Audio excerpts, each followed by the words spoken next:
தெனாலிராமனும் திருடர்களும். இன்றைக்கி நம்ம தெனாலிராமன் கதை தான் பார்க்க போகிறோம் குட்டீஸ்.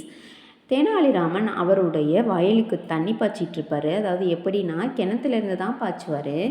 கிணறுடைய தண்ணி மட்டம் நல்லா உயரமாக இருக்கும்போது கொஞ்சம் ஈஸியாக இருக்கும் பாய்ச்சறதுக்கு. ஆனால் ரொம்ப அடிமட்டமாக போனதுக்கப்புறம் ரொம்ப கஷ்டமாக இருக்கும் இல்லையா? என்ன பண்ணுறதுன்னு தெரியாமல் இருக்கும்போது திருடங்க வெளியில் நின்று ஒட்டு கேட்குறத கேட்ட இந்த தெனாலிராமன் என்ன பண்ணிட்டார், நான் ஒய்ஃப் கிட்ட நகைப்பெட்டியை கொண்டு போய் கிணத்துக்குள்ளே வச்சிடலாம், ஏன்னா திருடங்க தொல்லை தாங்க முடியல, காணாமல் போயிடும்ல அப்படின்னு சொல்லிட்டு திருடங்க பார்க்குற மாதிரியே நகைப்பெட்டி மாதிரியே ஒன்று ரெடி பண்ணி அதை உள்ள கிணத்துக்குள்ளே போடுற மாதிரி 2 பேரும் சேர்ந்தும் போட்டுருவாங்க. ஆனால் அதுக்குள்ளே நகை இல்லைங்கிறது இவங்க 2 பேருக்கு மட்டும்தான் தெரியும். அது தெரியாத திருடங்களோ தண்ணியை ஃபுல்லாக இறச்சி வெளியில் ஊற்ற ரொம்ப நேரமாக ஊற்றிட்டே இருக்காங்க. பெட்டி இன்னும் தென்படவே இல்லை.